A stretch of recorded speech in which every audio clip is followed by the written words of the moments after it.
এবার আসছে অশনির খবরে। ধেয়ে আসছে অশনি। অন্ধ্রপ্রদেশ ও ওড়িশা উপকূল অভিমুখে অশনি। মঙ্গলবার অর্থাৎ আজ সন্ধ্যায় সাধারণ ঘূর্ণিঝড় হবে অশনি। উত্তর পশ্চিম বঙ্গোপসাগরের দিকে গতিপথ পরিবর্তন, আর এই গতিপথ পরিবর্তন করে উত্তরমুখী হবে অশনি।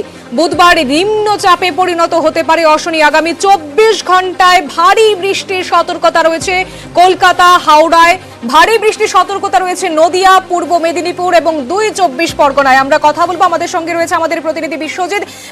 আমরা আধ ঘন্টা আগেই দেখেছিলাম এখানে কলকাতায় বৃষ্টি হয়েছে, আর কি কি আপডেট রয়েছে জানাও।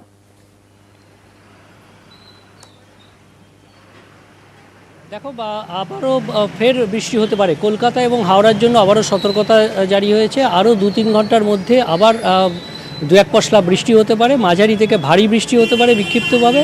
এবং এছাড়াও 2 চব্বিশ পরগনা, পূর্ব মেদিনীপুর, হাওড়া এবং নদিয়া এই জেলাগুলির জন্য ভারী বৃষ্টির সতর্কতা রয়েছে আজ মঙ্গলবার, বুধবার এবং বৃহস্পতিবার পর্যন্ত। শুক্রবার পর্যন্ত দক্ষিণবঙ্গে বিক্ষিপ্তভাবে বৃষ্টি চলবে, কারণ যে অশনির জন্য এই প্রভাবে এই বৃষ্টি, সেই অশনি এই মুহূর্তে পশ্চিম মধ্য বঙ্গোপসাগরে রয়েছে এবং এটি ক্রমশ শক্তি হারাচ্ছে।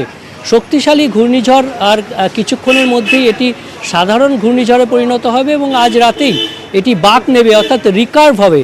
এই রিকার্ভ হয়ে এটি ক্রমশ উত্তর পশ্চিম দিক থেকে সরে উত্তর ও উত্তর পূর্ব অভিমুখে এটির গতিপথ হবে এবং এই গতিপথে আরও শক্তি হারিয়ে এটি নিম্নচাপে পরিণত হবে। ওড়িশা উপকূল সমান্তরালভাবে এটি এগিয়ে আসবে উত্তর পশ্চিম যে বঙ্গোপসাগর, সেই উত্তর পশ্চিম বঙ্গোপসাগর পেরিয়ে উত্তর পূর্ব বঙ্গোপসাগরের দিকে। কিন্তু তারপর তার গতিপথ কী হয় সেদিকেই নজর রাখছেন আবহাওয়াবিদরা।